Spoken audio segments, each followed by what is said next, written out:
Under 10।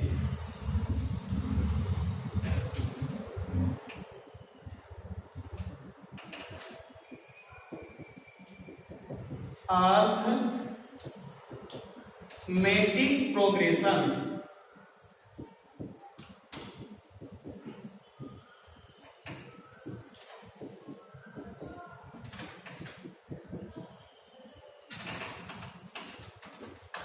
Part 3। जितने भी video आपको यूट्यूब पे मिलेंगे ये आर्मी आसरा एजुकेशन ग्रुप पे, चाहे वह वीडियो 10th क्लास का हो चाहे वह 12th क्लास का हो, सब पार्ट बाय पार्ट होगा। और जब भी आप लोग वीडियो को देखना स्टार्ट करें तो ऐसा ना हो कि अचानक आप लोग यूट्यूब में जाकर पार्ट 4 निकालें और उसको वॉच करेंगे। सबसे पहले वीडियो किसी भी क्लास के, चाहे 10th क्लास हो या 12th क्लास के हो, वीडियो के पार्ट 1 को देखें, उसके बाद पार्ट 2 देखें, उसके बाद पार्ट 3 देखें, सो ऑन। तो आपको जो है समझ में 100% आएगी। तो पिछले क्लास में हम एपी में आप लोग को पढ़ा चुके थे प्रोग्रेशन के बारे में, श्रेणी के बारे में कि श्रेणी क्या होता है, श्रेणी कितने प्रकार के होते हैं। फिर हम लोग एपी स्टार्ट किए थे। एपी में सेकंड वीडियो में टीएन फार्मूला तक भी हम लोग करवा चुके थे और साथ ही साथ प्रॉपर्टीज ऑफ एपी भी पढ़ा चुके थे। तो आज हम लोग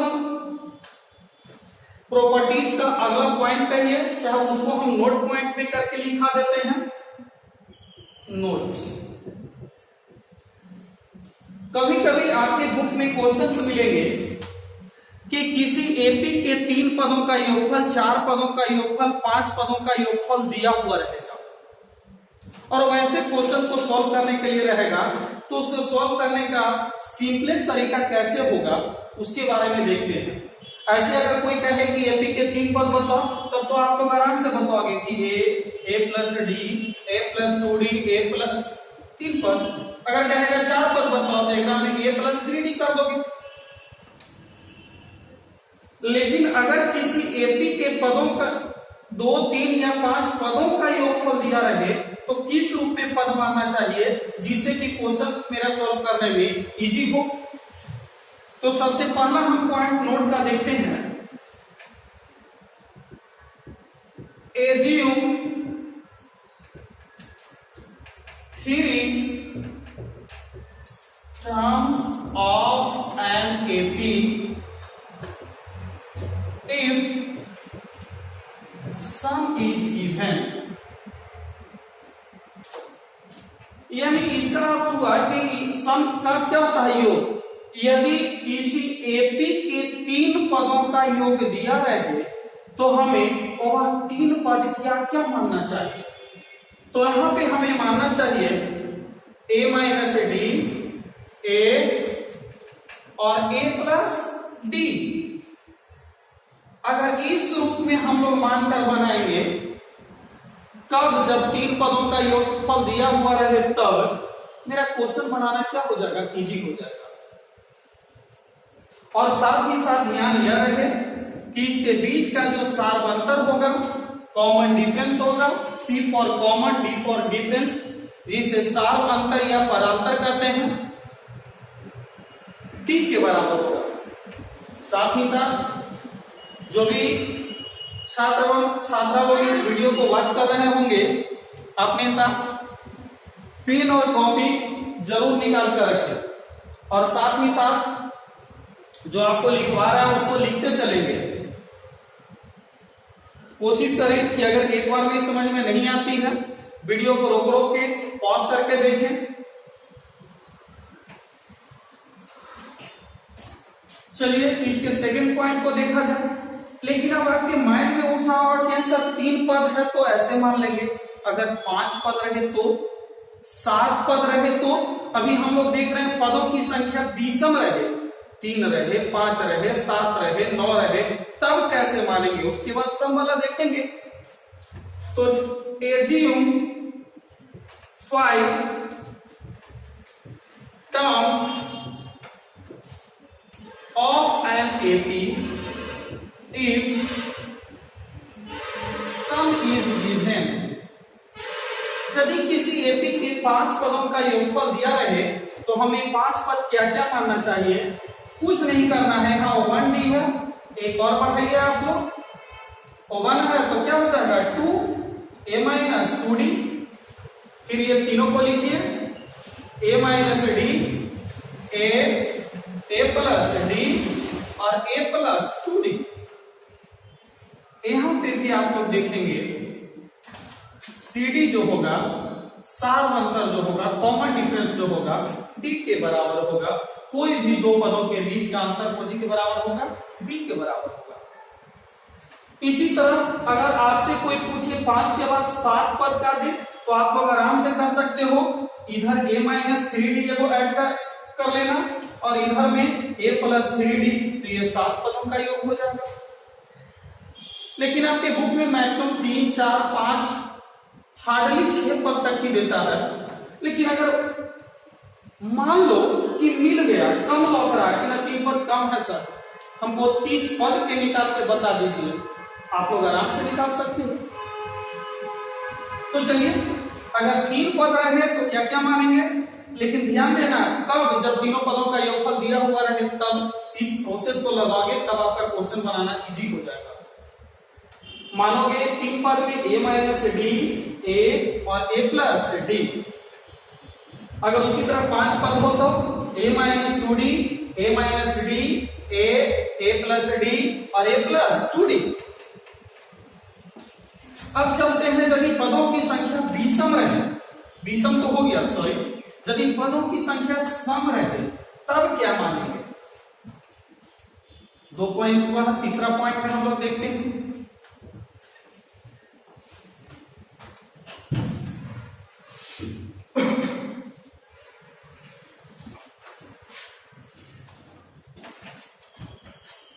थर्ड पॉइंट में देखिए आप,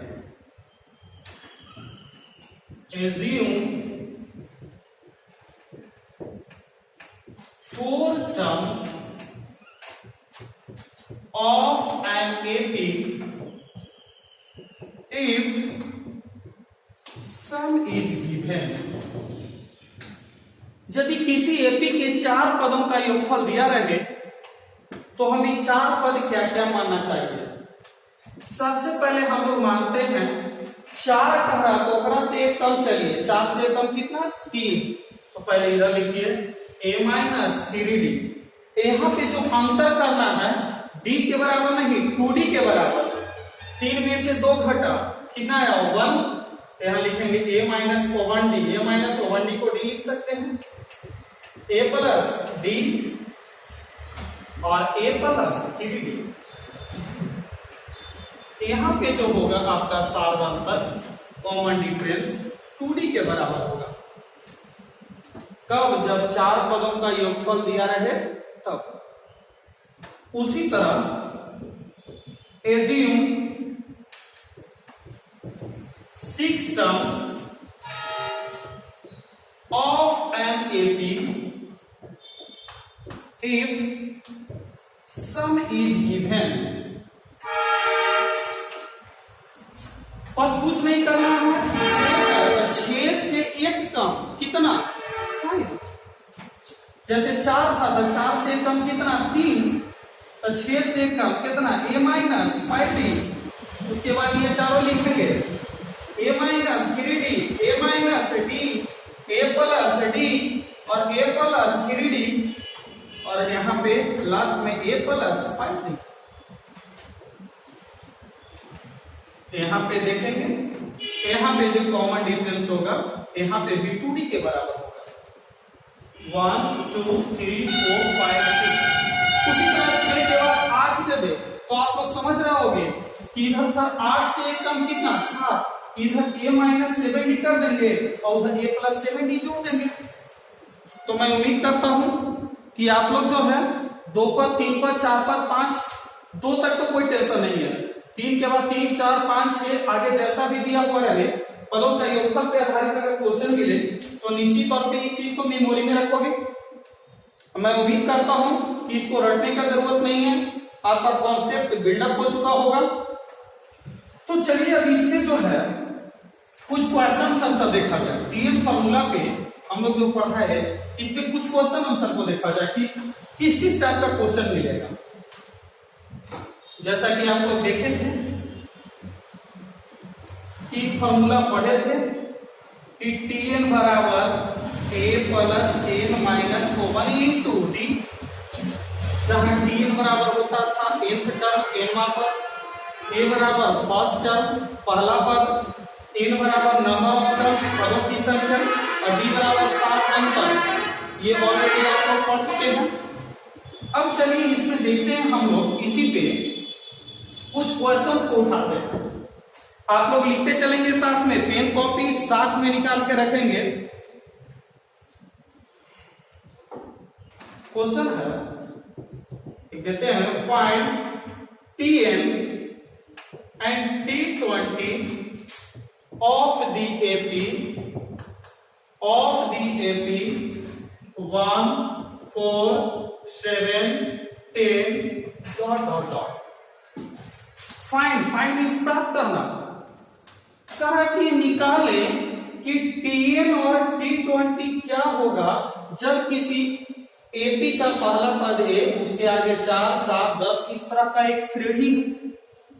तो जैसा कि ऑफलाइन क्लासेस में मैं अपने बच्चों को हमेशा बताता हूं कि जब भी मैथमेटिक्स में कोई क्वेश्चन मिले प्यारे बच्चों, तो अगर दो चीज, सबसे पहला है गिवन और दूसरा क्या है फाइंड आउट।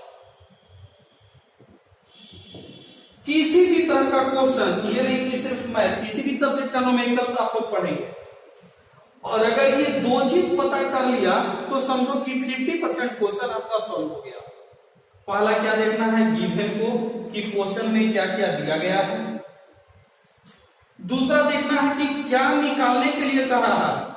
जब आपका ये दो चीज क्लियर हो गया जाएगा कि क्या दिया गया है और क्या निकालने के लिए कह रहा है, तो उम्मीद कर लेना चाहिए कि 50% क्वेश्चन मेरा क्या हो गया, सॉल्व हो गया। और आप लोग जानते भी हैं कि अब क्वेश्चन जो है कॉपी जो चेक होती है स्टेप मार्किंग होती है। स्टेप मार्किंग के मतलब कि अगर मान लीजिए इसको सॉल्व किया, यहां तक मेरा अगर बनाया हुआ सही है, तो अगर 4-5 नंबर का क्वेश्चन है तो यहां तक में 2 नंबर मिलेगा, भले के लास्ट में मेरा सॉल्यूशन का फाइनल आंसर रॉन्ग हो। तो अब यहां पे देखते हैं सबसे पहले गिवन को कि क्या क्या दिया गया है। तो सॉल्यूशन में हम लोग देख रहे हैं कि सबसे पहला पद है, प्रथम पद बराबर कितना 1 और डी बराबर आप लोग जानते हैं कि T2 माइनस T1। दूसरा पद कितना 4, पहला पद कितना 1 बराबर कितना 3। और आप लोग को यह भी पढ़ा चुके हैं कि यदि किसी एपी का प्रथम पद और सार्वंतर मालूम रहे तो उसके किसी भी पद को ज्ञात किया जा सकता है। यदि उस किसी भी समांतर श्रेणी का पहला पद और सार्वंतर यानी ए और डी मालूम रहे तो उसके किसी भी पद को ज्ञात किया जा सकता है। तो बताओ यहां पे भी हमें ये दिया गया है, गिवन में है। अब देखते हैं फाइंड आउट जो निकालने के लिए कह रहा है। तो टीएम फार्मूला आपको पढ़ाए थे, लगा दीजिए a plus n minus 1 into d. बोलेंगे a के जगह कितना होगा 1 प्लस n के जगह नहीं मालूम, n माइनस 1, d के जगह 3। आप लोग बताओ 1 प्लस 3 में m से 3n माइनस 3 में 1 से 3 मल्टीप्लाई करोगे ना, 3 दोनों टर्म का मल्टीप्लीकेशन में है। अब बोलो 3n को पहले लिख दो, 3 रुपया कर्ज लिए, 1 रुपया कमाया, अभी कर्ज कितना बचेगा 2, तो एक आंसर हो गया 3n माइनस 2। बताओ कितना इजी क्वेश्चन सकता है। बार बार कह रहे हैं कि रटो नहीं, मैथ रटने का चीज नहीं है। यदि कॉन्सेप्ट को बिल्डअप कर लिए तो निश्चित तौर पे पढ़ने में इंटरेस्ट जब तक नहीं जगेगा, सबसे पहले किसी भी सब्जेक्ट को पढ़ो इंटरेस्टेड मोड में जाओ। थोपा ये नहीं कि लग रहा है कि मेरे ऊपर थोपा गया है। तो चलिए एक आंसर तो हो चुका आपके सामने, दूसरा कह रहा है T20 निकालने के लिए। तो आप लोग बताओ हम पढ़ाए थे कि T50 को A प्लस 49 भी जेमा पद कहता है, ओकरा से एक पहले वाला D, तो यहाँ T20 को बोलो A प्लस 19 D लिख सकते हैं। अगर T25 रहता तो A प्लस 24 D, अरे छोड़ो T1 रहता तो A प्लस 999 D। A के जगह कितना 1 प्लस 19 इंटू D, D का मान 3, 1 प्लस 57 58। क्लियर? मैं उम्मीद करता हूं ये क्वेश्चन आपको क्लियर होगा। चलिए नेक्स्ट क्वेश्चन की ओर बढ़ते हैं।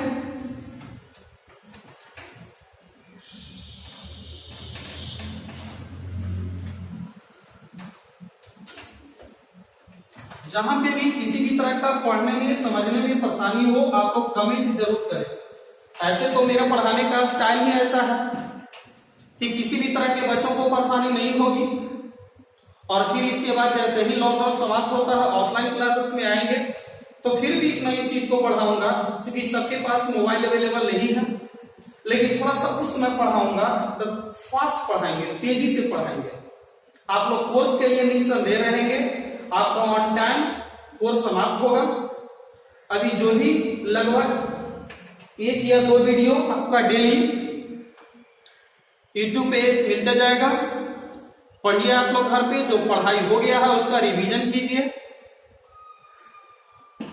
फिर जैसे ही लॉकडाउन समाप्त होती है, ऑफलाइन क्लासेस स्टार्ट होगी, उसमें हम लोग टाइम के ड्यूरेशन को बढ़ा देंगे।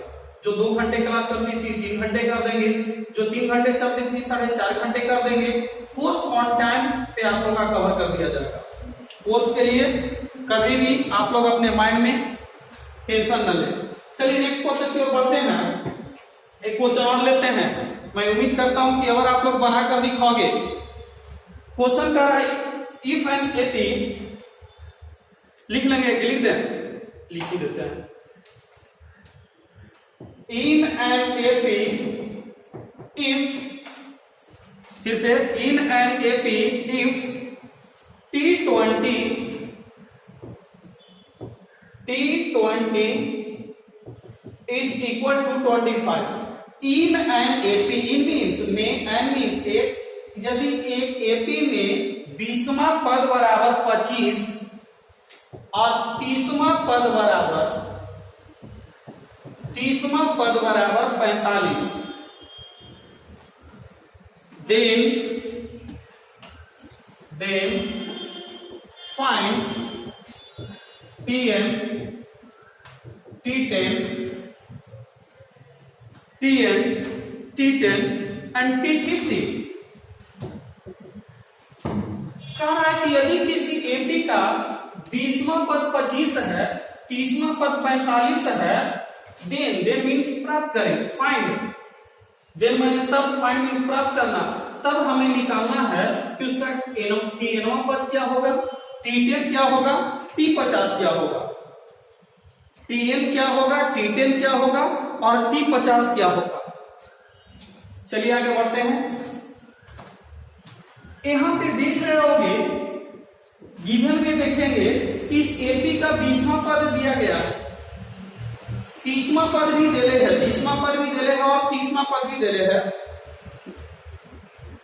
तो सबसे पहले हमें ए मालूम होना चाहिए और डी नहीं है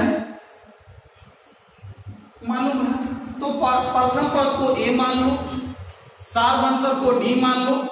तो बताओ अकॉर्डिंग टू क्वेश्चन, प्रश्न के अनुसार गिवन में है कि T20 बराबर 25, क्या T20 को A प्लस 19D लिख सकते हैं? नहीं समझे? तो A प्लस 19D बराबर कितना 25। उसके बाद बोलो पुनः दिया गया है T30 का मान 45, T30 को हम लोग A प्लस 29D लिख सकते हैं। इसको मान लो समीकरण सेकंड, इक्वेशन सेकंड।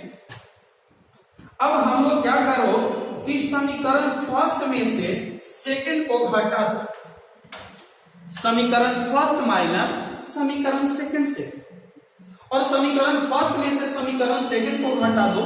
तो यहां पे देख रहे हो A plus 19D is equal to 25 और यहाँ पे देख रहे हैं a plus 29d is equal to 45। घटाने का काम करोगे चिन्ह बदल जाएगा, प्लस वाला माइनस और माइनस वाला प्लस। यहाँ पे बताओ minus 10d is equal to minus 20। Negative ज्यादा पॉजिटिव कम है। 45 कर्ज लिए 25 रुपया कमाए, 20 कर्ज बचेगा। माइनस माइनस प्लस, बोलेंगे 1 0 से 1 0, d बराबर कितना मिल गया 2। d बराबर कितना मिल गया? जैसे ही हमें d मिला, d का मान किसी में रख दो। d का मान समीकरण फर्स्ट या सेकंड में रखने पर, तो हम फर्स्ट में रख देते हैं। d का मान समीकरण फर्स्ट में d का मान, कोई बच्चे बोलेंगे सेकंड में नहीं रख सकते हैं, रख सकते हैं, कोई अंतर नहीं पड़ेगा। तो d का मान समीकरण फर्स्ट में रखोगे तो a प्लस 19 से d बराबर कितना आया 25।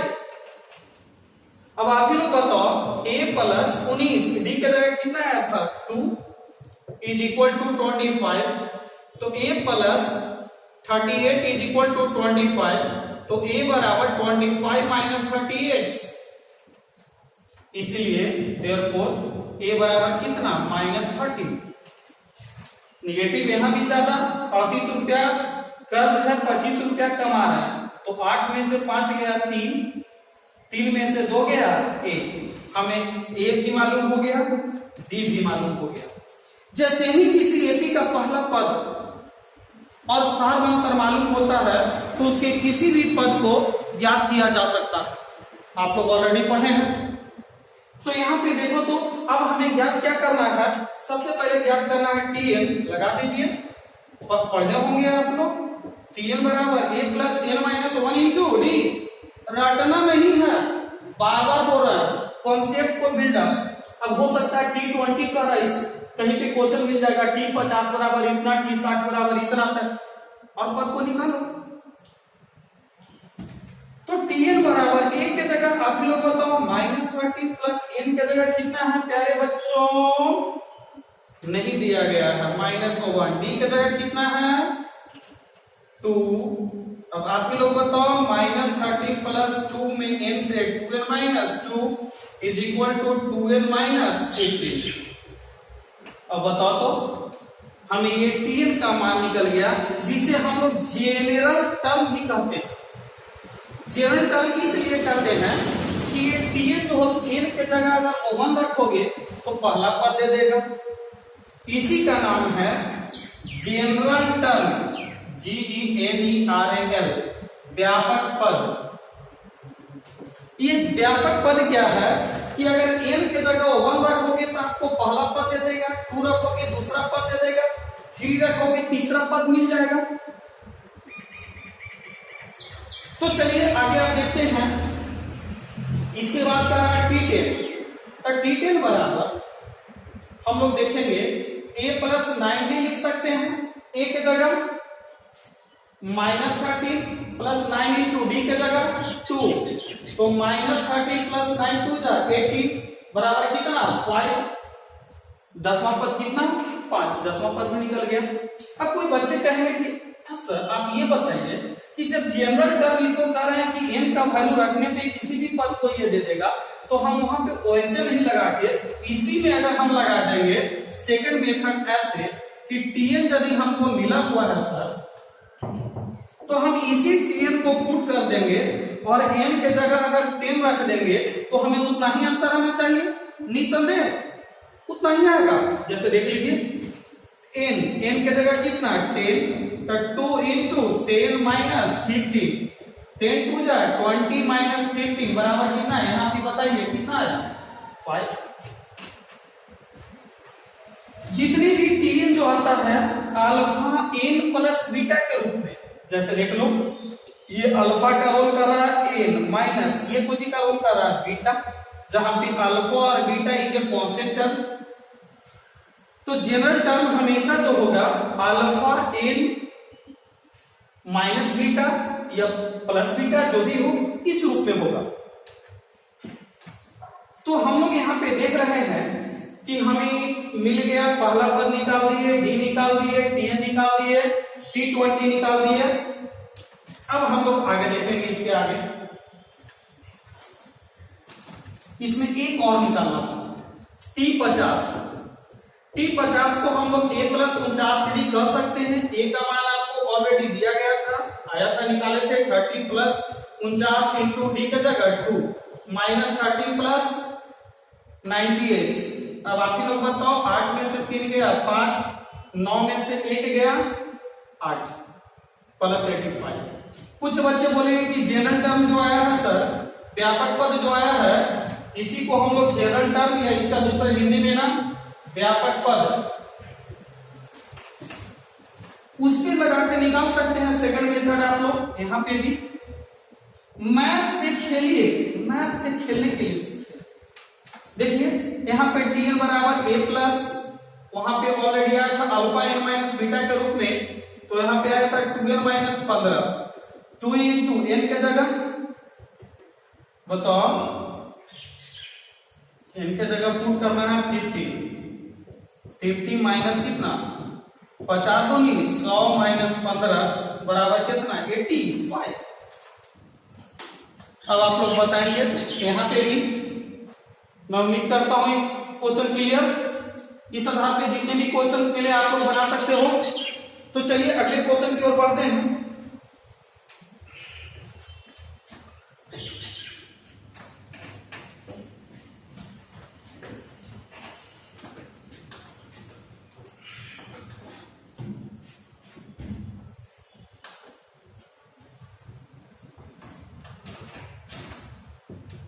नेक्स्ट क्वेश्चन को देखा जाए।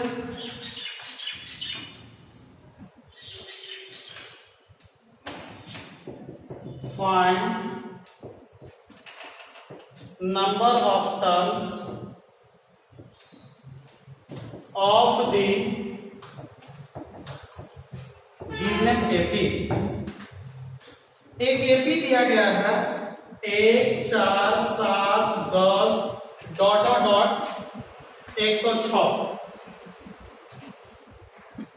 और इसमें पूछ रहा कि कुल पदों की संख्या कितनी है।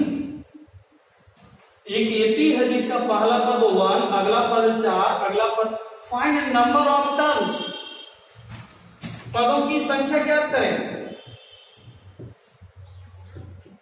Of the given AP. जो दिए गए एपी है उसमें कुल कितने पद हैं। ये अगले टाइप का क्वेश्चन है, तो देखते हैं इसको भी सॉल्यूशन में। सबसे पहले हम लोग गिवन को देखेंगे क्या क्या दिया गया है। तो सबसे फर्स्ट है ए में देख रहे हैं कितना 1, d बराबर t2 minus t1, 4 minus 1 is equal to 3। उसके बाद देख रहे हैं tnवा पद यानी अंतिम पद कितना दिया गया है 106। अब इसमें घट रहा पदों की संख्या n से सूचित करते हैं।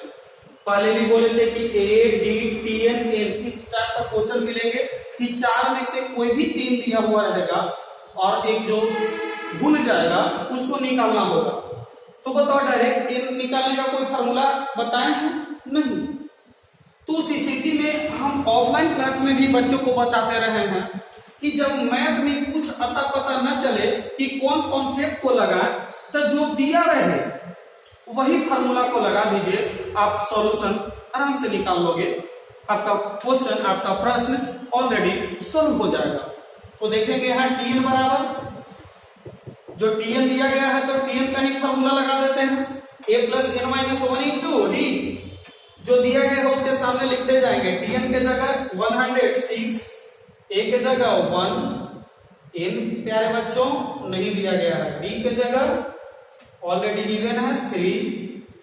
अब यहां पे देखिए इधर ये प्लस में इधर आएगा माइनस में, इधर ये गुना में है इधर आएगा डिवाइड में, इज इक्वल टू n-1। 106 में से गया 105/3 बराबर n-1। 35 दिया 75 से 35 + 1 बराबर n, इसीलिए n बराबर कितना 36। बताइए ये दिए गए एपी में कुल पदों की संख्या कितनी है 36 पद। क्लियर। चलिए नेक्स्ट क्वेश्चन की ओर बढ़ते हैं।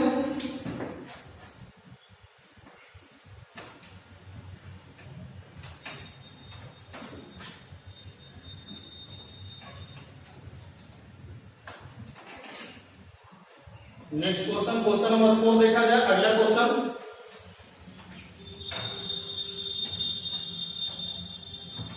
क्वेश्चन है फाइंड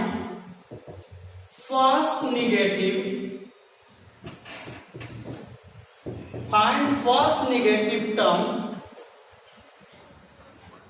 का फाइंड प्राप्त करें। फर्स्ट माने पहला, नेगेटिव माने ऋणात्मक, टर्म माने पद, सबसे पहला ऋणात्मक पद ज्ञात करें ऑफ गिवन एपी।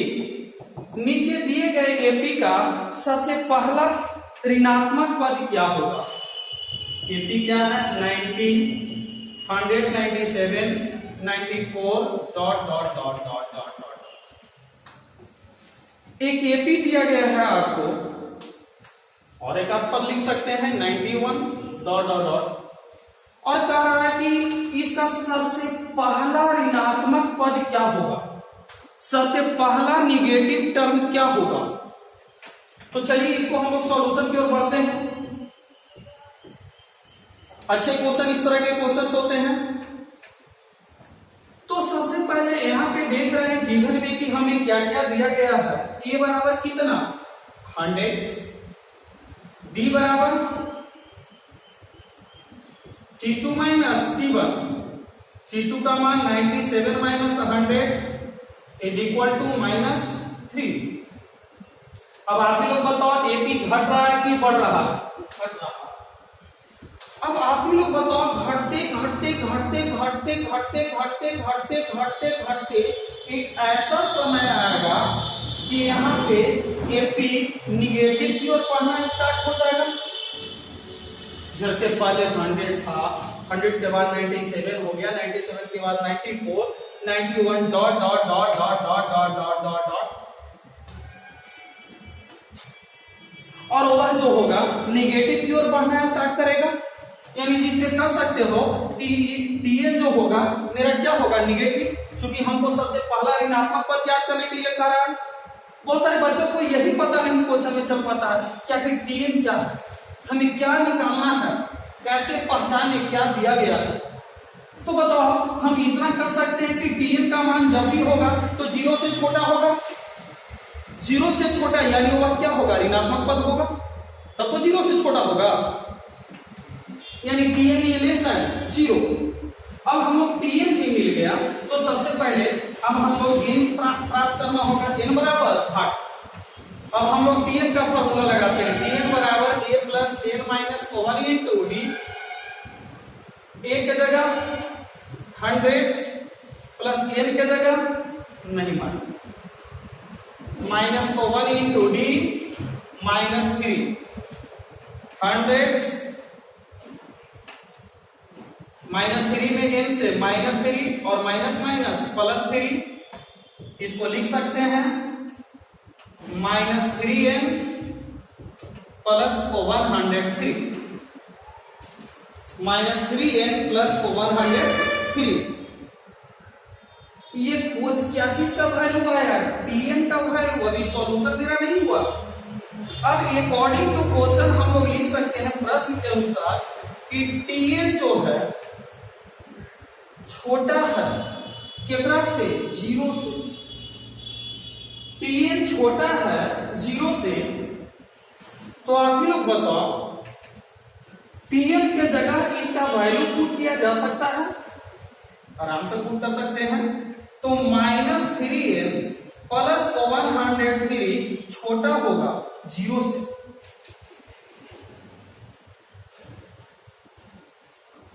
अब आप ही लोग बताओ इधर ये प्लस में उधर जाएगा माइनस में। -3n छोटा है -103 से। -3n छोटा है -103 से। इसके बाद थोड़ा सा आपको इक्वलिटी के बारे में, ऐसे तो इक्वलिटी के बारे में डिटेल 12th क्लास में पढ़ना है, हम लिख रहे हैं, थोड़ा सा आप लोग ध्यान दोगे। 5 बड़ा है 3 से, दोनों तरफ माइनस साइन से गुना करने पर तो बोलोगे -5 छोटा होगा -3 से। यानी जब निगेटिव साइन से किसी भी इक्वालिटी में, किसी भी संख्या में दोनों तरफ गुना करते हैं तो इक्वालिटी का साइन बदल जाता है, बड़ा का साइन था तो छोटा का साइन। अगर नहीं बदलोगे तो देखो तो अगर यहाँ पे -5 और यहाँ पे -3 और बड़ा, तो -5 बड़ा है कि -3? तो -3। उसी तरह यहाँ पे ये इसी कॉन्सेप्ट को बिल्डअप करना होगा। ऐसे तो इसके बारे में डिटेल हम लोग को 12th क्लास में, सॉरी 11th क्लास में इनइक्वालिटी नाम का एक चैप्टर, लेकिन ये आप लोग अभी से ही दिमाग में बैठा लें कि यदि दोनों तरफ बीच में कोई इक्वालिटी का साइन हो, चाहे greater than, less than, greater than equal to, less than equal to, और हमें क्या करना है, दोनों तरफ निगेटिव साइन से गुना कर दोगे तो इक्वालिटी का साइन बदल जाता है। तो चलिए इसी कॉन्सेप्ट को यहां पे लगाते हैं। तो दोनों तरफ -1 से गुना करने पर, तो जैसे ही दोनों तरफ -1 से गुना करोगे तो आप ही लोग बताओ, minus minus plus, minus minus plus, यहां पे लिख देते हैं माइनस माइनस प्लस, तो 3 है, चिन्ह रहेगा कि बदल जाएगा, छोटा कि बड़ा, -3 है, बड़ा होगा 100, से इधर भी माइनस माइनस प्लस। अब बताओ n बड़ा होगा तो 103/3 से, 103/3। अब यहां पे हम लोग देख रहे हैं कि n का मान जो हो गया बड़ा होगा 3 9, 103 में चलिए भागा देते हैं, 3 9, 1 बचा, रिमाइंडर 3 चौका 12, कितना बचा 1, 3 9, यानी यहां पे देखेंगे कि n 34.3। अब आपसे हम एक सवाल पूछेंगे, आप लोग यहां पे बताओगे कि इस तरह जो होगा कि जब भी यहां पे करोगे तो n का मान आया 34.3। आज हमारे के यहां 3.5 आदमी आया है, ऐसा संभव हो सकता है? नहीं, चाहे 3 आया होगा, नहीं तो 4 आया होगा। आज रोड पे 2.25 आदमी जाते हुए देख रहे थे, यानी n का वैल्यू कभी भी डेसिमल में नहीं होगा, फ्रैक्शन में नहीं होगा। जब भी होगा तो एक पॉजिटिव इंटीजर नंबर होगा, निगेटिव भी नहीं आएगा। कोई कहे हमारे पास -5 व्यक्ति आए, क्या कॉन्सेप्ट है भाई? तो बताओ n बराबर कितना हो जाएगा? 34.3 के आगे पूरा 35, यानी मेरा अभी फाइनल आंसर नहीं आया, यानी मेरा 35वां पद है जो सबसे निगेटिव है। अब यहां पे देखते हैं, इधर से मिटा रहे हैं, उम्मीद करता हूं इधर भी आप लोग लिख चुके होंगे। अब हमें कह रहा है कि सबसे पहला ऋणात्मक पद क्या है, तो हम लोग लगा दो T35 बराबर a प्लस 34d। एक जगह हम लोग लिखने किए थे कि a का मान कितना 100 और 34 इंटू d के जगह कितना -3 इज इक्वल टू 100 प्लस 4 12 और 3 9 और 1 10 प्लस माइनस माइनस बराबर -2। मेरा फाइनल आंसर क्या होगा? यानी सबसे पहला ऋणात्मक पद -2 होगा, तो वह पद कौन होगा? तो वह पद 35वां पद होगा। मैं उम्मीद करता हूं ये भी क्लियर आपको। तो आज भर मैं इतना ही रखता हूं। इसके बाद अगले क्लास में sum of nth term of n AP के बारे में, जो आपको पार्ट 4 के नाम से वीडियो अवेलेबल होगा। तो मैं उम्मीद करता हूं कि आप लोगों को 100% समझ में आया होगा। तो आप लोग, और लास्ट में जाते जाते फिर आपसे बोल रहे हैं कि अभी तक अगर जो नए बच्चे होंगे और इस चैनल को सब्सक्राइब नहीं किए होंगे तो चैनल को सब्सक्राइब कर दें, लाइक करें, शेयर करें, बेल आइकन को प्रेस कर दें। Thank you for watching this video. Thank you.